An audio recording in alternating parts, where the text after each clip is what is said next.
نبی پاک صلی اللہ علیہ وسلم کے مدینے آنے سے پہلے ایک شخص تھا، عبداللہ بن ابی سلول اس کا نام تھا۔ تو مدینے والے لوگ اس کو اپنا پیشوا مانتے تھے، اوس بھی خزرج بھی، اس کی تاج پوشی بھی کی، بڑی اس کی منتا تھی۔ جب حضور آ گئے تو اس کا کاروبار بند ہو گیا۔ اب لوگ یہ نہیں سمجھتے کہ میں غلط ہوں، لوگ کسی کے مفادات کو ٹھیس پہنچتی ہے تو مخالفت کرنے لگ جاتا ہے۔ اب اس کے حالات جب خراب ہوئے تو اس نے پتہ کیا کیا، جھوٹ موٹ کا کلمہ پڑھ لیا۔ سمجھ آ رہی ہے باتوں؟ جھوٹ موٹ کا، اور منافقوں کا ایک ٹولہ اس نے تیار کر لیا جس کا قرآن مجید نے سورہ منافقون میں ذکر کیا۔ ایک جنگ کا موقع تھا، نبی پاک صلی اللہ علیہ وسلم تشریف لے گئے تو عبداللہ بن ابی سلول بھی چلا گیا۔ حضرت عمر فاروق رضی اللہ تعالیٰ عنہ کے ایک غلام تھے، وہ پانی لینے کنویں پہ گئے۔ ادھر سے انصار میں سے، چونکہ حضرت عمر کے غلام مہاجر تھے، انصار میں سے ایک شخص پانی لینے پہلے سے آیا ہوا تھا۔ پانی بھرنے میں کوئی اختلاف ہو گیا، جھگڑا ہو گیا، مار کٹائی تک نوبت آ گئی۔ حضرت عمر کے غلام نے کچھ چیز مار دی، اس شخص کو زخمی ہو گیا۔ اس نے پکارا، عبداللہ بن ابی سلول نے سمجھا کہ موقع اچھا ہے، دوڑا ہوا آیا اور آ کر اس نے کہا، انصار مدینہ بھاگ کے آؤ، جلدی آؤ، اور بڑے غلط جملے استعمال کیے۔ کہنے لگا اگر ان لوگوں کو تم اپنا بچا کچا کھانے کو نہ دیتے مہاجروں کو تو آج یہ تمہارے سر پہ نہ بیٹھتے۔ معاذ اللہ، ایسی باتوں پہ کہا کرے، بولے یہ روزمرہ کی گفتگو میں عادت بنائیں، کوئی ایسی بات کرنی ہو تو معاذ اللہ استغفر اللہ کہہ کے کرنی چاہیے۔ اس نے کہا کہ معاذ اللہ اب ان کو بچا کچا نہ دیں تو یہ ہمارے سر پہ نہ بیٹھتے۔ شور کیا اس نے۔ ہمارے ہاں بھی سیانے بندے پنچایت کے لوگ، وہ کہتے ہیں تو اس برادری کے بچے سے ہی مار کھا ہے، پتہ ہی نہیں چلا، جا اسے مار کے آ، سر پھاڑا، یہ کار پھوڑ دے اس کا سر، اور دیکھ میں دیکھ لوں گا بعد میں جو ہوگا۔ یہ عقل مند لوگوں کے مشورے نہیں، یہ جاہل لوگوں کے مشورے۔ ناراض نہ ہونا، پر یہ نبی پاک صلی اللہ علیہ وسلم نے فرمایا ہے، حضور کا فرمان ہے۔ یہ کن لوگوں کا کام ہے؟ بول کے بتائیں، بول کے۔ پڑھے لکھے سیانے بندے اس طرح کے مشورے یہ بالکل نہیں دیتے، جاہلوں کا کام۔ پکارا، مہاجر سارے اکٹھے ہو گئے، انصار سارے آ گئے، اور جب انصار آئے تو مہاجرین کو بھی پکارا، مہاجر بھی آ گئے۔ اب وہ گتھم گتھا ہونے لگے تو کسی نے جا کے محبوب پاک کے کان میں کہا، یا رسول اللہ وہاں تو مہاجر انصار لڑنے لگے، وہ پرانی لڑائیاں پھر سے جاگ گئی ہیں۔ نبی پاک تشریف لائے، حضور نے وہاں لفظ بیان کیے، فرمایا یہ تم نے کیا جاہلوں جیسا کام شروع کیا ہوا ہے؟ یہ کون سا کام ہے؟ اللہ کرے ہم سب اس کام سے باز آ جائے، آمین تو کہنا۔ اور تو اس برادری دے منڈے کوئی مار کھائیں، برادری کیا ہوتی ہے؟ برادری تو تعارف کے لیے، اونچ نیچ کہاں سے آ گئی؟ کہا میرے رسول پاک علیہ الصلوۃ والسلام نے، فرمایا تم جاہلوں جیسے کام کر رہے ہو۔ صلح کرائی، بات رفع دفع کرائی، لوگ چلے گئے، معاملہ ٹھنڈا ہو گیا۔ لیکن عبداللہ بن سلول نے کہا کہ میں یہ موقع خالی نہیں جانے دوں گا۔ پھر گیا وہ اور جا کے انصار مدینہ سے کہنے لگا، ایک دفعہ جا لینے دو مدینے، تم نے میری بات نہیں نہ سنی، جو وہاں بڑے سردار بیٹھے ہیں ان سے بات کروں گا، اور معاذ اللہ ثم معاذ اللہ ہم ان بے عزت لوگوں کو مدینے سے نکال دیں گے، وہاں صرف عزت والے رہیں گے۔ یہ غلط جملے اس نے ادا کیے جس کو قرآن پاک نے سورہ منافقون میں بیان فرمایا ہے۔ اس نے یہ بات کی۔ ایک صحابی تھے حضرت زید رضی اللہ تعالیٰ عنہ، وہ سن رہے تھے، آ کے عرض کی، یا رسول اللہ صلی اللہ علیہ وسلم عبداللہ بن ابی سلول تو اس طرح کہہ رہا ہے کہ مدینے جا کے عزت والے دوسروں کو نکال دیں گے، اور تم اگر اپنا بچہ انہیں نہ دیتے تو معاذ اللہ آج یہ ایسا نہ کرتے۔ حضرت عمر نے بھی سن لیا، حضرت عمر نے بات سن لی، تلوار نکالی اور دوڑے۔ حضور نے بازو پکڑا، فرمایا کدھر جا رہے ہو؟ کہا یا رسول اللہ اگر آج سزا نہ دی تو کل اور بات بھی کرے گا، اور اگر آج ایک قتل ہو گیا تو باقی سیانے بن جائیں گے۔ یا رسول اللہ مجھے چھوڑے، میں ماروں گا۔ حضور نے فرمایا عمر چپ کر، وہ جھوٹ موٹ کا کلمہ پڑھتا ہے، لوگ کہیں گے کہ محمد ابن عبداللہ نے اپنے ساتھی مارنے شروع کر دیے۔ چپ کر، حوصلہ کر، صبر کر، دلیری کر۔ حضرت عمر کہتے ہیں میری حضور کے کہنے پر میں ٹھہر تو گیا، پر وہ میرے اندر جو آگ لگی ہوئی تھی ٹھنڈی نہیں ہو رہی۔ کہتے ہیں میں چپ تو کر گیا۔ نبی پاک علیہ السلام نے پوچھا عبداللہ بن ابی سلول سے تو نے یہ کہا ہے؟ کہنے لگا حاشا وکلا میں نے بات ہی نہیں کی۔ ہاں اب لوگ کہنے لگے کہ زید تو نوجوان ہے تو یہ بوڑھا آدمی ہے، چلو صحیح کہتا ہوگا۔ حضور بھی خاموش ہو گئے۔ اللہ پاک نے قرآن مجید نازل فرما دیا، فرمایا اللہ نے سن لی ان کی بات جنہوں نے یہ کہا ہے، اور پھر لفظ بڑے حسین ہے، فرمایا یہ کہتے ہم عزت والے ہیں؟ نہیں، وَلِلَّهِ الْعِزَّةُ وَلِرَسُولِهِ وَلِلْمُؤْمِنِينَ، فرمایا عزت تو اللہ کے پاس ہے، اللہ کے رسول کے پاس ہے، اور عزت تو مومنوں کے پاس ہے، مومنین کے پاس عزت ہے۔ یہ قرآن پاک نے سارا مضمون بیان کر دیا کہ عبداللہ بن ابی سلول غلط کہتا ہے اور حضرت زید صحیح کہتے ہیں۔ حضور نے کچھ نہیں فرمایا، جا رہا ہے قافلہ۔ جب مدینے کی سرحد آ گئی نا، حدود مدینہ منورہ کی شروع ہوئی، تو عبداللہ کا اپنا بیٹا، اس کا نام بھی عبداللہ بن عبداللہ تھا، اپنا بیٹا اس کا بڑا مخلص جانثار غلام تھا میرے رسول پاک صلی اللہ علیہ وسلم کا، وہ تلوار لے کے مدینے کی حد پہ کھڑا ہو گیا اور کہنے لگا میرے باپ تو نے اتنی بے ایمانی کے لفظ کہے کہ میں ان کو نکال دوں گا؟ کہے اپنی زبان سے کہ میں ذلت والا ہوں، رسول پاک کو اللہ نے بڑی عزت عطا فرمائی، کہے ورنہ میں تیری گردن کاٹ دوں گا۔ بول، کہے حضور بھی عزت والے اور نبی پاک کے غلام بھی عزت، کہے اپنی زبان سے، کہے میرے رب کا یہ فرمان ہے وَرَفَعْنَا لَكَ ذِكْرَكَ، حبیب میں خود تیرے لیے تیری شانوں کو بلند فرما دوں گا۔ تو کہا تو دشمن ہو کے کہنے لگا میرے بیٹے مجھے معاف کر دے، مصطفیٰ تو بڑی عزتوں والے ہیں، ان کے غلام شانوں والے۔ جب بیٹا تلوار لے کے سامنے کھڑا ہوا، شہرت ہوئی، اب نبی پاک نے حضرت عمر کی طرف دیکھا، کہا عمر تیری بات صحیح تھی، اب جو ہوا یہ زیادہ صحیح تھا، وہ میں نے تجھے کہا حوصلہ کر، تدبر کر، وقت کا انتظار کر، یہ صحیح ہوا کہ وہ صحیح تھا۔ تو حضرت عمر فاروق کہنے لگے یا رسول اللہ میں گواہی دیتا ہوں آپ واقعی اللہ کے سچے رسول ہیں صلی اللہ علیہ۔ اتنی اچھی رائے، وقت فیصلہ کرتا ہے، تدبر سے چلے، دانائی سے چلے، علم پیدا کریں، بردباری۔ ہمیں کئی دفعہ سجدہ صاف کرنا پڑتا ہے، ہم جو کہتے ہیں بات اس کے الٹ نکل آتی ہے۔ ہم کسی شخص کے بارے میں کچھ تبصرہ کر بیٹھتے ہیں، کچھ عرصے کے بعد ہمیں پتہ چلتا ہے کہ وہ تو ایسا تھا ہی نہیں، ہم نے غلط بات کر۔ ہم بغیر تحقیق کے، بغیر تفتیش کے، حوصلہ نہ ہونے کی وجہ سے، صبر نہ ہونے کی وجہ سے ہم بہت سارے کام کر گزرتے ہیں، پھر ہمیں نقصان ہوتا ہے۔ اپنی زندگی میں حلم نہ چھوڑیں، حوصلہ نہ، لڑائیاں ہوتی ہیں نا گھروں میں، اس کی وجہ خامد ہوتا ہے، بیوی نہیں ہوتی۔ یہ بات گھر جا کے بتانا کہ آج انہوں نے کہا ہے۔ لڑائی کی وجہ کون ہوتا ہے؟ نہ بولو تسی، پر میں تے آنکھ ہی چھڑیا ہے، وہ تو ریکارڈ ہو گیا ہے۔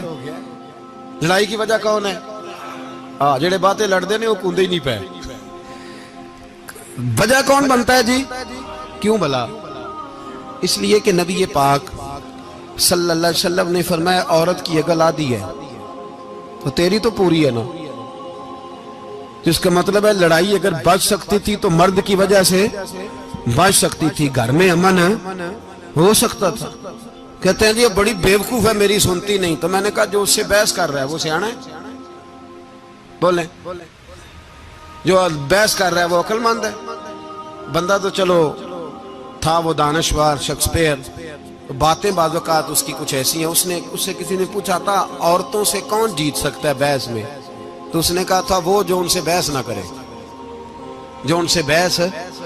تو بھائی تو وجہ اس لیے کہ حوصلہ تو نہیں کرنا تھا۔ نبی پاک علیہ السلام نے فرمایا بی بی ٹیڑھی لکڑی ہے، سیدھی کرنے کی کوشش کرو گے تو ٹوٹ جائے گی، سیدھی۔ تو پھر کتنا بیوقوف ہے جو پتھر سے سر رگڑ رہا ہے، کتنا نادان ہے جو یہ حرکت کر رہا ہے، دریا میں چھلانگ لگا کے کہتا ہے ڈوبوں گا نہیں۔ تو بھائی حوصلہ پیدا کرے، علم پیدا کرے۔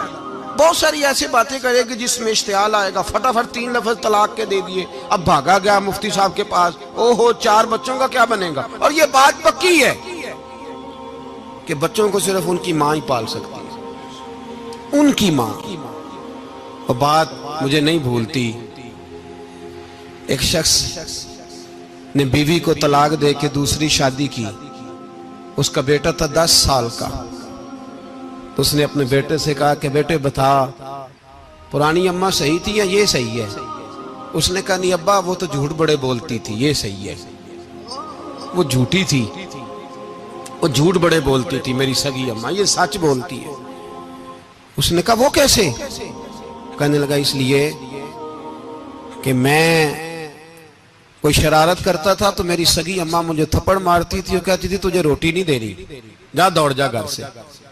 تو میں دوڑ جاتا تھا تو جھوٹ بولتی تھی نہیں دینی، پھر آدھے گھنٹے کے بعد مجھے ڈھونڈنے لگ جاتی تھی، ڈھونڈ کے لاتی تھی، پھر میری منت کرتی تھی، پھر مجھے کہتی تھی نہ مجھے ستایا کر، پھر میرا ماتھا چومتی تھی، پھر میری مرضی کا کھانا بنا کے دیتی تھی، پھر میرے منہ میں لقمے ڈالتی تھی. جھوٹی تھی، پہلے کہتی ہے نہیں دینی پھر پیچھے بھاگتی ہے. یہ سچی ہے، میں شرارت کرتا ہوں تو تھپڑ مار کے نکالتی ہے، پھر میں منتیں کرتا ہوں پر روٹی نہیں دیتی، پیر پکڑتا ہوں نہیں دیتی. سچ بولتی ہے، اپنی بات پہ ڈٹ جاتی.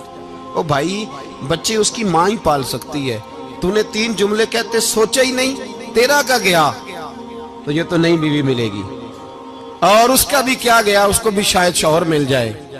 ان پھولوں کی پرورش صرف ان کا مالی کر سکتا ہے، دوسرا کر سکتا تو نے حوصلہ ہی نہیں کیا. ٹھیک ہے غلطی بیوی کی تھی پر تو مرد تھا نا، تیرے پاس تو دلیری تھی. فٹافٹی 3 طلاق کے جملے کہہ دیے. اور میرے رسول پاک علیہ السلام نے فرمایا جائز کام بڑے ہیں پر طلاق جائز تو ہے پر میرے رب کو پسند نہیں، اللہ کو پسند. تو نے مالی بگا دیا جس نے تیرے گھر کا باغ سینچنا تھا. تو بھائی یہ حوصلہ نہیں، درجنوں طلاقیں، 20 کیس، اور ابھی وہ شادی کے پورے کپڑے نہیں پہنے تو طلاق پہلے. اس کی وجہ یہ کہ حوصلہ نہیں، صبر نہیں، رضا نہیں، ہم احساس نہیں کرتے. اگر تو یہ سمجھ جائے کہ بس اللہ نے جو میرے لیے بہتر سمجھا مجھے دے دیا، صحیح ہے میری آزمائش ہے، کیا ہے کچھ ہے جو اس نے بہتر سمجھا مجھے اس نے، پھر تو سکھی ہو جائے، تیرے لیے جینا آسان ہو جائے، پھر تو بہت ساری پریشانیوں سے آزمائشوں سے دور ہو جائے. میرے نبی پاک علیہ السلام نے ہمیں حوصلہ کرنے کا حکم دیا، دلیری. 2-3 سال شاید پچھلے سال یا اس سے پچھلے سال حج کے موقع پہ نا ہمارے پاکستان میں تو بڑے بڑے انوکھے واقعات ہوتے ہیں. سننے سے کیا میں کہتا ہوں وہ عبرت کے لیے ہوتے ہیں. جعلی ویزے لگوا دیے حج کے کسی ایجنٹ نے، اللہ کے مہمانوں کو بھی لوگ لوٹ لیتے ہیں. جعلی ویزے لگوا دیے. اور مزے کی بات یہ ہے کہ پاکستانی ایئرپورٹ سے گزر بھی گئے وہ ویزے والے، اور احرام باندھے لوگ جدے پہنچ گئے. 4 آدمی تھے، انہوں نے ویزا دیکھا تو کہا نقلی آپ کو واپس جانا پڑے گا. اگلی فلائٹ سے وہ لوگ واپس آئے. آپ مجھے بتائیے ان کی جب وہ چھوٹے چھوٹے کلپ آئے، میڈیا نے ان کی باتیں سنی تو ان کے آنسو نہیں تھمتے تھے. ایک آدمی احرام باندھ کے گیا ہے، معمولی سمجھتے ہیں آپ؟ میرے جیسا غریب آدمی کبھی اس نے ارادہ کیا اور مدینے جانے کا لیٹ ہو جائے تو کلیجہ پھٹنے کو آتا ہے. کچھ مجبوریاں پیروں میں آ جائے، نہ جا سکے تو پتہ نہیں کتنی توبہ کرنے کو دل کرتا ہے کہ کہیں غلطی تو نہیں ہو گئی، کوئی ایسی بات تو نہیں نکل گئی. یقین کریں طبیعت پریشان ہو جاتی، یار کوئی ایسا کام تو نہیں ہو گیا جس کی وجہ سے یہ بات ہوئی. 4 آدمی لوٹ آئے، حالات خراب ہو گئے، لوگ رو رو کے قصے سناتے تھے.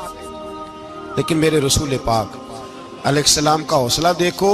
حضور کعبے کا بھی کعبہ، حضور مالک، حرم کے مالک مطلق، جن کے صدقے اللہ نے کعبہ کو بیت اللہ بنایا. حاجیو آؤ شہنشاہ کا روضہ دیکھو، کعبہ تو دیکھ چکے اب کعبے کا بھی کعبہ دیکھو. حضور 1400 صحابہ کو لے کے گئے عمرہ کرنے. مقام حدیبیہ پر پہنچے تو کافروں نے روک لیا، ہم عمرہ نہیں کرتے. تو اور میں خادم اور جو وارث و مالک ہیں 1400 صحابہ، ہم نہیں عمرہ کرنے دیتے، واپس جائیے. صلح لکھی جا رہی ہے. صلح کی شرطیں کیا ہیں؟ مکے سے کوئی آدمی غلطی سے بھی مدینے چلا گیا، مکے کا آدمی، تو مسلمان اگر ان کے ظلم سے تنگ آ کے، مکی مسلمان کافروں کے ظلم سے تنگ آ کے مدینے چلا گیا تو مدینے والے واپس کریں گے. اور اگر مدینے سے کوئی شخص غلطی سے بھی مکے چلا گیا تو مکے والے واپس نہیں کریں گے. اتنی سخت شرائط. حضرت عمر غصے سے کانپنے لگے, صحابہ پریشان ہیں, پر میرے رسول پاک نے صبر دکھایا, حوصلہ, تدبر. یہ تدبیر ہے, صبر ایک بہترین تدبیر ہے, اگر کوئی اپنائے تو بہترین طریقہ ہے. حضور نے فرمایا ہمیں منظور ہے, صلح کرو. اور اتنا سخت حکم ہے, کہنے لگے 1400 احرام والے واپس جائیں, بعد میں آنا, اس وقت نہیں عمرہ کرنے دیں گے. میرے نبی پاک علیہ السلام, مجھے بتاؤ, مجھے اور آپ کو دکھ ہوتا ہے تیاری ہو تو پروگرام رہ جائے, تو اگر احرام باندھا ہو اور اللہ کے رسول نے بندھوایا ہو تو حضور واپس لوٹنے لگے تو کتنی تکلیف کی بات ہے. حضور نے فرمایا چلو آئندہ آئیں گے. معاہدہ لکھا جا رہا ہے, حضرت علی معاہدہ لکھ رہے ہیں. لکھو محمد الرسول اللہ صلی اللہ علیہ محمد الرسول اللہ صلی اللہ علیہ وسلم اور قریش مکہ کے بیچ معاہدہ. یہ تحریر لکھی جا رہی تھی تو ابو سفیان بول پڑا, کہنے لگا جی ہم محمد الرسول اللہ نہیں نکلنے دیں گے معاذ اللہ, یہی تو ہمارا جھگڑا ہے. اگر آپ کو رسول اللہ مان لیا تو پیچھے رہ کیا گیا, محمد ابن عبداللہ لکھے. حضور نے حضرت علی سے فرمایا رسول اللہ کاٹ کے محمد ابن عبداللہ لکھو. حضرت علی لکھ رہے تھے, محمد رسول اللہ لکھا تھا, فرمایا رسول اللہ کاٹ کے محمد ابن عبداللہ لکھو. تو حضرت علی کہنے لگے حضور مجھے یہ لفظ کاٹنا نہیں آتا, حضور مجھے یہ لفظ کاٹنا. کسی صحابی نے اعتراض نہیں کیا کہ لکھنا آتا تھا, کہا مجھے کاٹنا. حضور نے دوبارہ کہا علی کاٹ دو. کہا یا رسول اللہ مجھے یہ لفظ کاٹنا نہیں آتا. میرے حبیب نے تیسری دفعہ کہا علی کاٹو. تو شیر خدا نے قلم چھوڑا, ہاتھ باندھے اور کھڑے ہو کہنے لگے محبوبہ مجھے تیرے قصیدے لکھنے آتے ہیں, کاٹنے کوئی نہیں آتے. میں مجبور ہوں, مجھ سے نہیں ہوتا. کوشش کرتا ہوں, نہ قلم اٹھتا ہے نہ ہاتھ چلتا ہے. میرے حبیب پاک نے قلم پکڑا اور لفظ رسول اللہ خود کاٹ کے محمد ابن عبداللہ کرایا. بھائی وقت گزر گیا, صلح ہو گئی. یہ تدبر, یہ حوصلہ, یہ تدبیر میرے نبی نے فرمائی. اب تو 1400 کو مکے نے نہ داخل ہونے دیا, لیکن 1 سال ہی گزرا, تھوڑا ہی وقت گزرا, میرے رسول پاک 10,000 کو لے کے مکے میں داخل ہو گئے. 10,000. اس نے فائدہ دیا. حکمت کیا تھی, تدبر کیا تھا. قریش روز لڑائی کرنے آ جاتے تھے, تبلیغ ہی نہیں کرنے دیتے تھے. ان سے صلح ہو گئی تو نبی پاک نے کیسر کو خط لکھا, کیسر روم کو, ہرکل کو. دور دراز تبلیغ پھیل گئی, مسلمان 100,000 سے زیادہ ہو گئے. ان کی طرف سے اب وہ لڑائی بند ہو گئی. میرے حبیب پاک علیہ السلام کے حوصلے نے کمال دکھایا, اس تدبیر نے فائدہ دیا امت مسلمہ کو. 10,000 کا لشکر لے کے حضور کعبے میں داخل ہوئے. کل جو ابو سفیان کہتے تھے نا محمد رسول اللہ لکھنے نہیں دوں گا, آج وہ خود کہہ رہے تھے اشہدو ان لا الہ الا اللہ واشہدو ان محمد رسول اللہ صلی اللہ علیہ. کل جو کہہ رہے تھے کہ میں یہ لفظ نہیں لکھنے دوں گا, آج ابو سفیان کی حویلی میں لاکھوں لوگ, ہزاروں لوگ بیٹھے تھے اور سارے کہہ رہے تھے محمد الرسول اللہ محمد الرسول اللہ محمد الرسول اللہ صلی اللہ علیہ وسلم. میرے محبوب کی تدبر نے, فقاہت نے, اور پھر کمال ہوا. 1400 کہاں اور 1,44,000 کہاں. 1400 کہاں اور 1,44,000. 1400 کو نہیں جانے دیا عمرہ کرنے.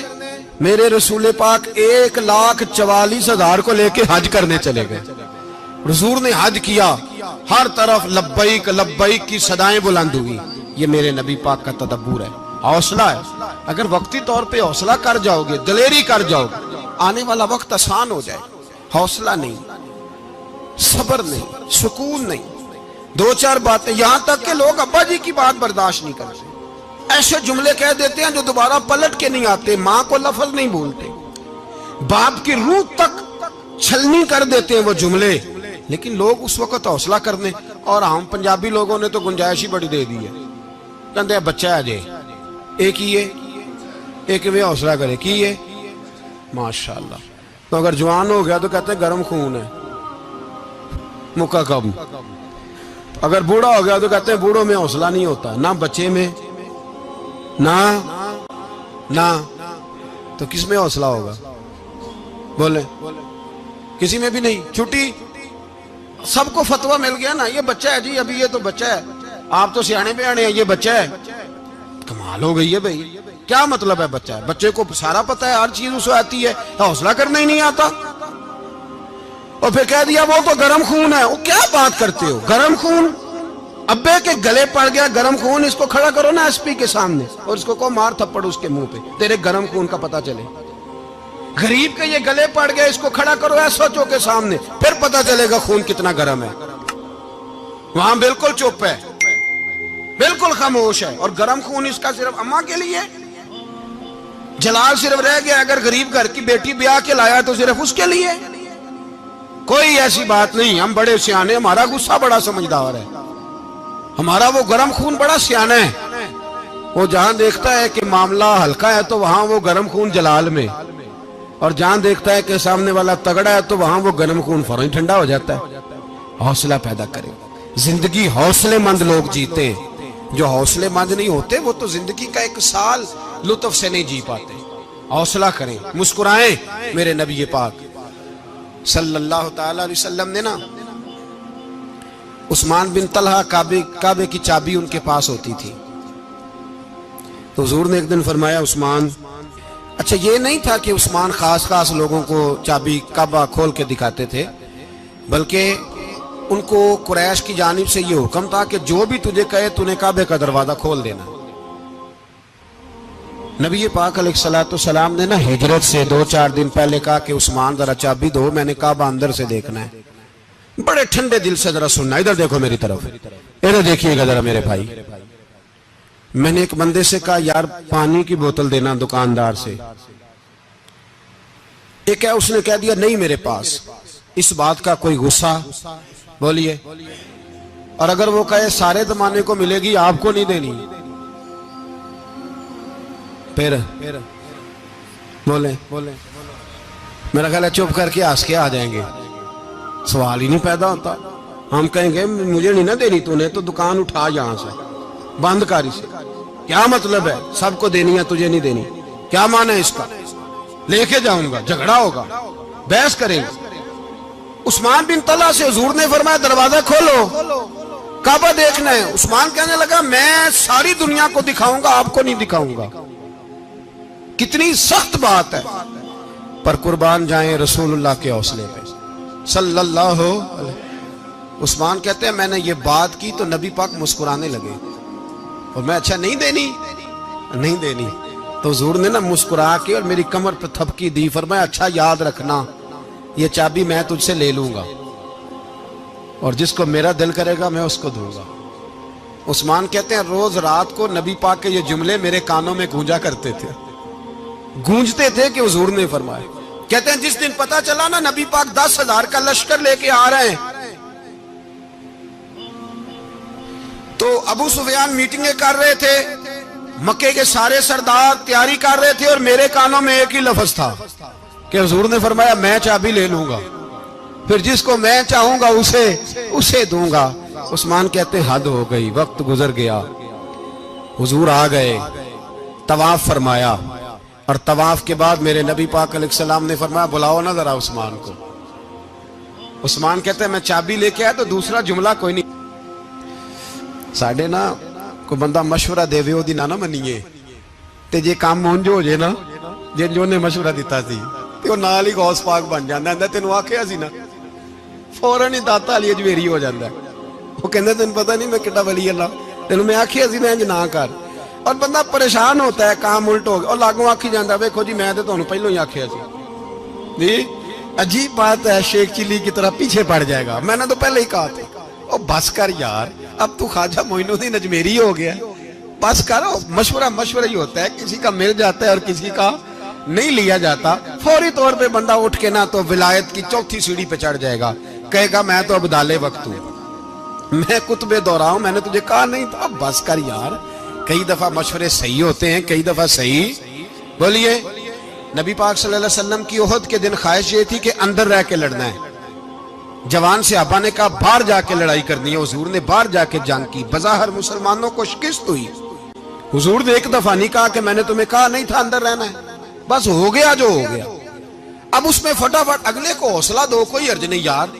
نبی پاک سب بولیے صلی اللہ علیہ وسلم، میرے حبیب پاک علیہ الصلوۃ والسلام نے نا کہا عثمان کو بلاؤ. عثمان آئے تو عثمان کہتے میں نے چابی دی تو میں تیار تھا، میں تیار تھا کہ اب میری بات ہوگی اور رسوائی ہوگی.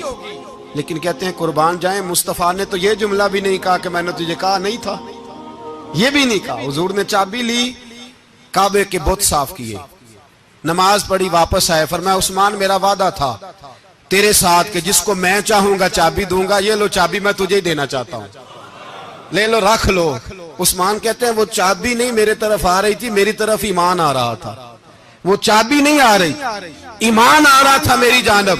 کہتے ہیں میرے ہاتھوں میں چابی آئی اور میری زبان پہ کلمہ توحید جاری ہو گئی. بھائی تدبر، حوصلہ، صبر، رضا، ہمیں تو ٹائم بھی نہیں گزارنا ہوتا. گھر کا ماحول، گھر کے اندر رہ کے لوگ دکھی ہیں، اس لیے کہ ہماری طبیعتوں میں حوصلہ نہیں، ایک منٹ کے لیے نہیں، ایک سیکنڈ کے لیے بھی ہم یہ برداشت نہیں کرتے کہ چلو تھوڑا انتظار کریں، وقت کو دیکھیں، موقع کو دیکھیں. میرے نبی پاک علیہ الصلوۃ والسلام پہ اتنی مصیبتیں آئیں کہ پہاڑ پہ آتی تو وہ ریزہ ریزہ ہو جاتے ہیں، لیکن کسی مقام پر بھی حضور علیہ الصلوۃ والسلام شکوہ کرتے نظر نہیں آتے. ہم غریبی کا رونا روتے ہیں، ہر چوتھا آدمی کہتا ہے بڑا غریب ہوں، لیکن میرے نبی پاک علیہ الصلوۃ والسلام نے چوتھے دن کھجور کھائی، سرکہ کھایا ہے اور موٹے بان کی چارپائی پہ آرام کیا ہے. حضرت عمر نے کہا حضور کتنی تکلیف ہے؟ فرمایا عمر کوئی تکلیف نہیں، تھوڑا سا تو وقت ہے، جنت میں جائیں گے، ساری نعمتیں اللہ نے ہمارے لیے تیار کی ہوئی ہے. راضی بالرضا، راضی بالرضا، کوئی کسی قسم کا مسئلہ نہیں. ہمیں آزمائشیں آتی ہیں، تکلیفیں آتی ہیں، بیماریاں آتی ہیں، لوگ چھوٹی چھوٹی بات پر پریشان ہو جاتے ہیں، ذرا ذرا سی بات پر شکوہ کرتے ہیں. میرے رسول پاک علیہ السلام نے فرمایا جب میرا رب کسی کو بیمار کرتا ہے تو 2 فرشتوں کو بھیجتا ہے، جاؤ میرے بندے کی تیمارداری کر کے آؤ.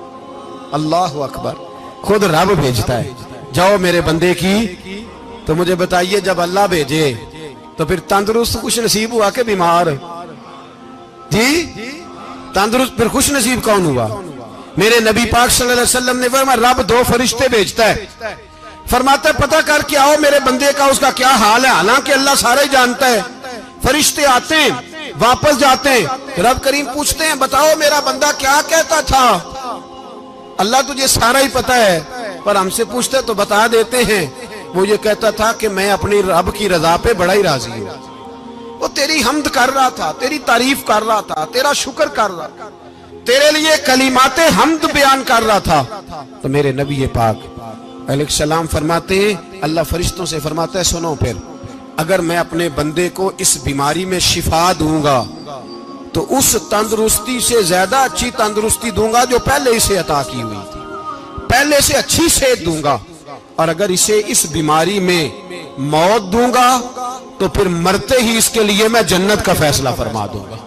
بھائی جب تو راضی بالرضا رہتا ہے، راضی بالرضا، بڑی سادی سی بات ہے بھائی.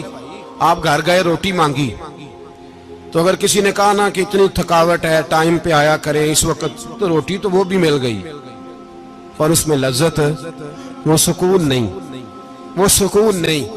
میری اماں جی سالن پکا کے رکھ لیتی تھی تو روٹی جب بھی کوئی مانگتا تھا تو تازی بنا کے دیتی تھی، ان کی طبیعت تھی. تو میں اکثر ان سے کہتا کہ اماں جی پکا کے رکھ دیا کرو. کہتے تمہیں خوشی نہیں ہوتی جب تمہاری اماں تازی پکا کے دیتی ہے؟ خوشی ہوتی ہے، طبیعت میں خوشی ہوتی ہے. ان کا مزاج تھا، ذوق تھا، تو ہم سمجھتے تھے یار یہ بڑی سعادت کی بات. تو آپ گھر گئے رات کو تو گھر والوں سے کہا روٹی، تو فوراً اٹھے، فوراً، اور انہوں نے کھانا تازہ بنایا اور ساتھ یہ بھی کہا باہر سے نہ کھایا کرے بندہ بیمار ہو جاتا ہے. کتنی ٹھنڈک پہنچتی ہے آدمی کے دل کو، سکون ملتا. تو بھائی بیماری تو آپ نے کاٹ لی، لیکن ساتھ کہو ہو بڑا بیمار ہوں، میں نے تو اتنے گناہ بھی نہیں کیے، ظلم بھی نہیں کیا، کسی کو کچھ بھی. اب بیماری تب بھی کٹ گئی، پر بڑی آزمائش، مریض ڈاکٹر کے گلے پڑ رہا ہے، اس کے لواحقین جھگڑے کر رہے ہیں، بیماری وہ بھی کٹ گئی. اور ایک بیمار وہ ہے جو چارپائی پہ لیٹا ہے اور کہتا ہے جس طرح میرا اللہ راضی اسی طرح میں بھی راضی. تو بیماری اس کی بھی کٹ گئی. حضرت یونس علی نبینا علیہ الصلوۃ والسلام نے ایک دن حضرت جبریل امین ملنے آئے تو جناب یونس علیہ السلام کہنے لگے اے جبریل اللہ کے نیک بندوں میں جو اللہ کو اس وقت سب سے زیادہ پسند ہے نبیوں کے بعد، توجہ کرنا بات پر، جو سب سے زیادہ اللہ کو پسند ہے نبیوں کے بعد ولیوں میں، اور سب سے زیادہ اللہ جس کو اللہ کی بارگاہ میں عبادت گزار لکھا جاتا ہے، میری اس بندے سے ملاقات کرا۔ تو حضرت جبریل نے جناب یونس علیہ السلام کو ساتھ لیا تو ایک شخص کے پاس پہنچے جو آنکھوں سے اندھا تھا، دونوں ہاتھ اس کے سلامت نہیں تھے اور پورے جسم میں پیپ جاری تھی، ریشہ تھا۔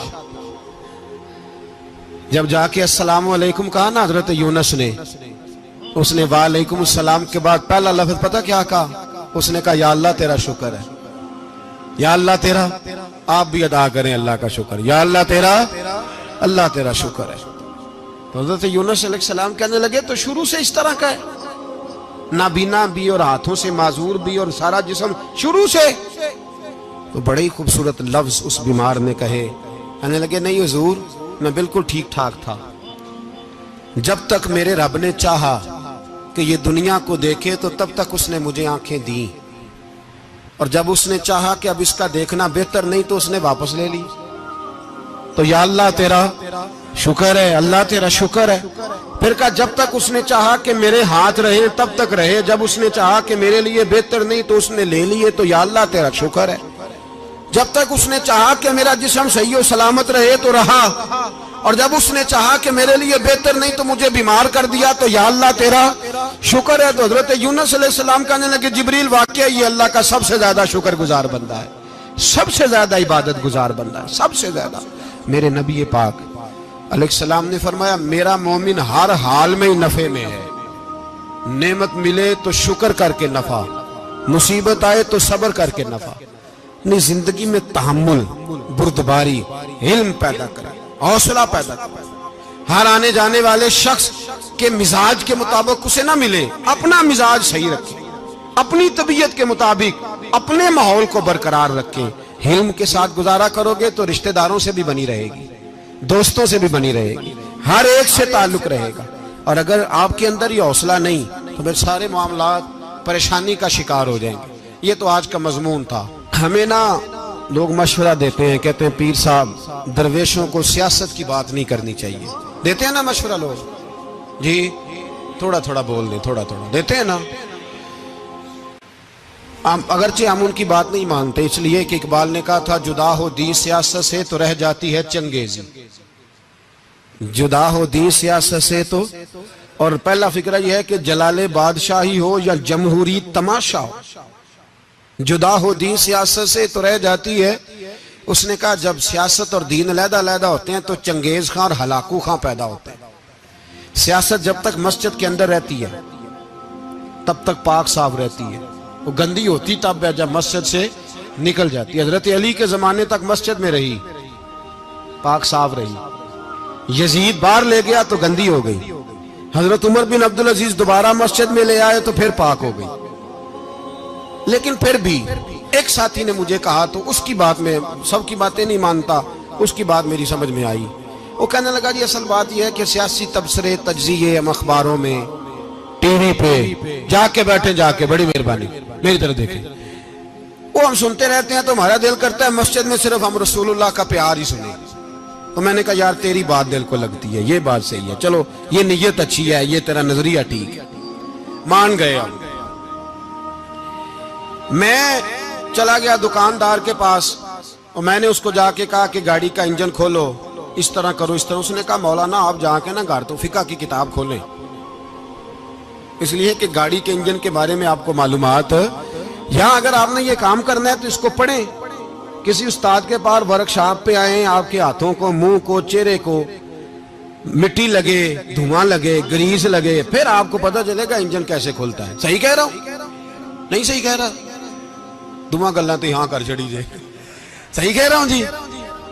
اگر مولوی کو اجازت نہیں سیاست کی بات کرنے کی، اور مولوی کو اجازت نہیں کہ انجن کی بات کرے، تو سیاستدان کو اجازت ہے دین کی بات کرنے کی؟ یہاں تو وہ آئے نا مدرسے میں پڑھے، پورا دین حاصل کرے، پھر وہ بولے تو پھر تو ٹھیک ہو گیا، لیکن جب اسے سورت اخلاص بھی سیدھی نہیں آتی تو فتوے دینے کی اس کو ضرورت ہے کوئی؟ بولے نا یار، کیوں چھیڑتے ہیں سیاست؟ ہم نہ پچھلے جمعے جلوس نکالنا چاہ رہے تھے ختم نبوت کی ترمیم کے حوالے سے، حکومت وقت نے کہا کہ ہم واپس لیتے ہیں، تو میرے بہت سارے دوستوں نے کہا جی نکالنا چاہیے، انہوں نے کیا کیوں؟ میں نے کہا یار لوگوں کو بھی پریشان نہیں کرنا چاہتے، ہماری اپنی سڑکیں ہیں، کسی کو بس ٹھیک ہے، انہوں نے واپس لے لی تو بات ختم ہو گئی، ہم مان گئے، تسلیم کر لیا۔ اتنا ہمارا مطالبہ ہے کہ اس آدمی کو ضرور سزا دو جس نے یہ ترمیم کی ہے، لیکن ہم نہیں کرتے، کوئی نہیں نکلے، نہیں نہ نکلے بولے ہیں۔ تو وزیر قانون صاحب کو کیا مصیبت بنی ہوئی ہے نیا فتویٰ دینے کی؟ کہ ہے کوئی شوق انہیں دینا چاہیے فتویٰ؟ کہتے نہیں مرزائیوں میں ہمارے درمیان تھوڑا ہی فرق ہے۔ مجھے یوں لگتا ہے کہ یہ جان بوجھ کر کوئی نہ کوئی ایسی شرارت کرتے ہیں جس سے لوگ اشتعال میں رہیں، جان بوجھ۔ حلم، حوصلہ، صبر ذات کے بارے میں تو ہے، لیکن اگر کوئی رسول پاک کی بے ادبی کرے تو پھر حوصلے کی بات ہے ہی نہیں، پھر تو جہاد کی بات ہے۔ اور میں دیانتداری سے مسجد میں باوضو بیٹھ کر جمعے کے دن مشورہ دیتا ہوں حکومت کو اور وزیر قانون کو مشورہ دیتا ہوں کہ نہ فرعون کی حکومت ساری زندگی رہی، نہ نمرود رہا، نہ جاج بن یوسف رہا، نہ یزید رہا، اور یار درباری بن کے حکمرانوں کی چاپلوسی کرتے کرتے تم یہاں تک آ گئے ہو کہ اب نبی پاک کی عزت کو آنچ ڈالنا شروع کر دیا ہے۔ اور آپ یقین کریں سیاسی جماعتوں کا اتنا برا حال ہے کہ ان کے لیڈر کے بارے میں کوئی بات کرے تو پاگل ہو جاتے ہیں یہ احتجاج کر کر کے، اور اس نے ڈائریکٹ کہہ دیا کہ ختم نبوت کا مسئلہ ہی کوئی نہیں، جو دین کی بنیاد ہے، کسی کو پرواہ نہیں۔ مجھے تو ان لوگوں کی فکر ہو رہی ہے جن لوگوں نے انہیں ووٹ دیے ہیں، وہ اللہ کو کیا جواب دیں گے؟ اور یہ اللہ ماشاءاللہ ساری سیاسی جماعتیں اس طرح کی۔ اور میرا وزیر قانون صاحب کو بھی مشورہ ہے کہ زندگی بڑی تھوڑی ہے، بڑی تھوڑی، اللہ سب کو معاف کرتا ہے، اپنے رسول کے غداروں کو معاف نہیں کرتا۔ اور یہاں تمہاری گاڑیوں پہ جھنڈے لگے ہوئے ہیں، وہاں بھی تمہارے جھنڈے لگیں گے، پر اس لیے لگیں گے کہ یہ غدار ہیں ناموس رسالت کے، یہ جھنڈے لگیں گے۔ شرم کرو اور ڈر جاؤ، بس کر دو، تمہارے منہ میں اب دانت پورے نہیں رہے۔ کوئی شوگر کا مریض ہے تو کوئی بلڈ پریشر کا، تو کوئی ہارٹ کا، تو کوئی کینسر کا۔ شرم کرو اور اپنی قبر کی بھی تھوڑی سی فکر کرو۔ بتاؤ پاکستان کے کتنے صدر گزرے، وزیر اعظم گزرے، تو ان کی قبریں کہاں ہیں؟ کوئی جاتا ہے ان کی قبروں پہ؟ کسی کو خبر ہے؟ کیوں اپنے لیے جہنم کٹھی کرتے؟ سارا کچھ دنیا داری رہ گئی ہے، سارا کچھ صرف یہی رہ گیا۔ حضرت ابو بکر سردار تھے، حضرت عمر سردار تھے قبیلے، حضرت عثمان سردار تھے، انہوں نے سرداریوں کو ٹھوکر مار کے رسول اللہ کے قدموں میں بیٹھنا پسند کی، سرداریاں چھوڑ کے غلام بن گئے۔ تم سرداریاں بچانے کے لیے رسول اللہ کی غداری کرتے ہو، شرم نہیں آتی؟ اور قوم شکوہ ہے مجھے ان لوگوں سے جو مولوی تو کہہ دیتے ہیں تو سیاست نہ کر، اور کسی سیاستدان کو منع نہیں کرتے کہ جب تجھے سورت فاتحہ بھی نہیں آتی تو تجھے کس نے اجازت دیا اتنی بڑی بات؟ اور میں نے پچھلے جمعے بھی کہا تھا، پھر کہتا ہوں اور آن دی ریکارڈ کہتا ہوں، مرزائی کل بھی کافر تھے، آج بھی کافر، اور قیامت تک، اور جو ان کے کفر میں شک کرے وہ بھی، اور پکا بے ایمان ہے، کافر ہے، وہ وزیر قانون ہو یا صوبائی ہو یا وفاقی ہو۔ من شک فی کفر ہی فقط کفر، جو مرزائی کے کفر میں شک کرے وہ بھی کافر ہے۔ ہمارے رسول آخری رسول ہیں، ہم کسی کو یہ اجازت نہیں دیں گے کہ وہ ختم نبوت میں رکھڑا ڈالنے کی کوشش کرے، ہم کسی کو یہ اجازت ہے۔ اور تم نے قوم کو لوٹا، لوٹتے رہو، اب ایمان پہ ڈاکے تو نہ ڈالو۔ تمہیں دولت لوٹ کے پیٹ نہیں بھرا، اب ایمان لوٹنا شروع کر لیا ہے۔ تمہارا فیکٹریاں لوٹ کر، قومی خزانہ لوٹ کر پیٹ نہیں بھرا، بھائی مانو اب دین بیچ کر اپنی حکومتیں پکی کرو گے۔ اور وہ لوگ بھی تیار ہو جائیں جو ان بھائی مانوں کو منتخب کرتے ہیں، ان سے بھی سوال کرے گا ختم نبوت کا موضوع قیامت کے دن کہ تم بتاؤ، ان کو سپورٹ کرتے تھے جو رسول اللہ صلی اللہ علیہ وسلم کے بعد بھی کسی نبی کو نبی ماننا درست جانتے تھے؟ شرم آنی چاہیے، خیال ہونا چاہیے۔ اور میں نے کہا کہ ہمارا دل نہیں چاہتا، آپ یقین کریں، ہمیں شوق ہے جلوس نکالنے کا، تمہارے خلاف باتیں کرنے کا۔ تم نے روز تھرمامیٹر نکالا ہوتا ہے، چیک کرتے ہو کہ ایمان کتنا ہے کتنا نہیں ہے۔ یہ پاکستان اگر صوبہ سندھ ہے تو حضرت عبداللہ شاہ غازی کا ہے، اگر بلوچستان ہے تو حضرت بابا عبد الرحمان کا ہے، اور اگر پشاور ہے تو وہ صوفیاء کا ہے، اور اگر یہ دھرتی پنجاب ہے تو یہ داتا علی اجویری کی ہے، یہ بابا فرید الدین کی ہے۔ اس میں کسی غدار کو قبضہ کرنے کی اجازت بالکل نہیں ملے گی، اور ہم وہ لوگ بھی نہیں جو چپ کر کے اندر سوتے رہیں، قوم جو کرتی ہے کرتی رہے، ہمیں پرواہ نہیں، نہ ایسی کوئی بات نہیں۔ کوئی بندہ نہ سمجھے کہ انہیں ہوش نہیں، انہیں پتہ نہیں، ہمیں سارا کچھ ہی آتا ہے۔ پھر اگر کل کو کوئی ممتاز قادری پیدا ہو گیا تو شکوہ نہ کرنا، کل کو کوئی پھر سے عامر چیمہ نکل آیا تو شکایت نہ کرنا، یاد رکھنا۔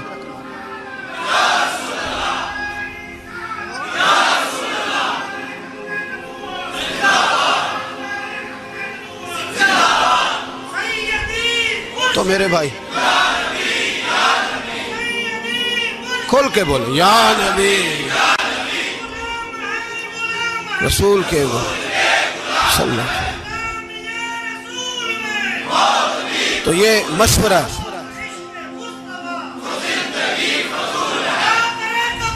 جزاک اللہ، تو یہ تمہیں مشورہ ہے۔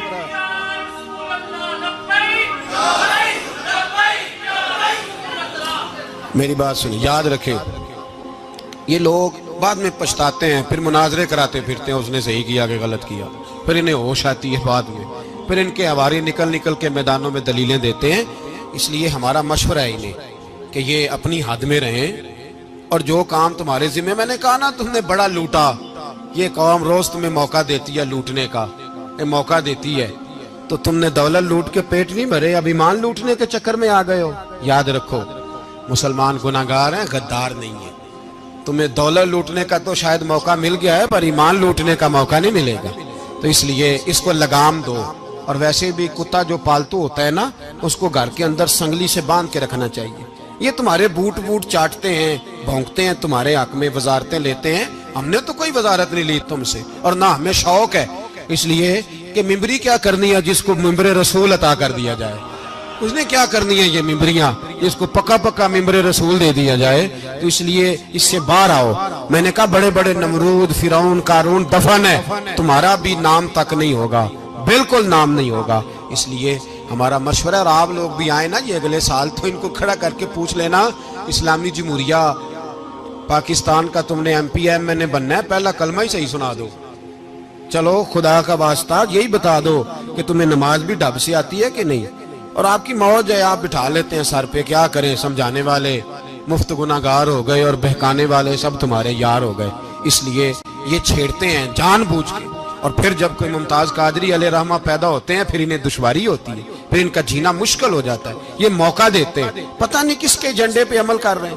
میرا سوال یہ ہے، میں نے پچھلے جمعے پھر میرا سوال ہے کہ میں پوچھتا ہوں، اس آدمی کو ضرورت کیا ہے ختم نبوت پر بات کرنے، جب امت مسلمہ کے متفقہ فیصلہ ہے کہ مرزائی کافر، اسمبلی نے بل پاس کر دیا کہ مرزائی، ان کو اقلیت قرار دے دیا، اور جب سے وہ اقلیت بنے، نہ ہم نے ان کی عبادت گاہ جلائی، نہ ہم نے ان کو قبروں سے نکالا، نہ ہم نے، بس ٹھیک ہے جیسے عیسائی رہتے ہیں، یہودی سے کس ملک میں رہتے ہیں وہ بھی رہیں، اقلیت بن کریں، کوئی اعتراض، پر تم انہیں کھینچ کے کیوں قریب کرتے ہو؟ تمہارا کیا جرانہ ہے ان کے ساتھ؟ بتاؤ تو صحیح۔ ان لوگوں سے ان کو چاہیے اپنے منہ میں لگام ڈالیں، اور اگر نہیں ڈالیں گے پھر انشاءاللہ ڈالی جائے گی، اور بڑی تگڑی ڈلے گی، اور پھر ایسی ڈلے گی۔ سلمان تاثیر جب مرا تھا نا تو 5-5 لاکھ روپیہ مولویوں کو آفر کی جنازہ پڑھاؤ، 5-5 لاکھ روپیہ چھوٹے چھوٹے مولویوں کو۔ اور داتا صاحب کی مسجد کے خطیب بھی صوبائی جو تھے وہ خطیب تھے، ملازم تھے، انہوں نے کہا کہ ایمان نہیں بھیجنا، نکالنا نوکری سے تو نکال دو۔ ستا اٹھ کے کوئی نہیں خوش ہوندا،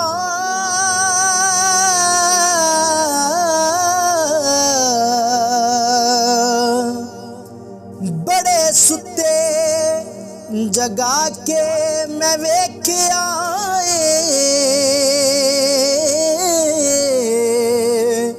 اوے کتے جے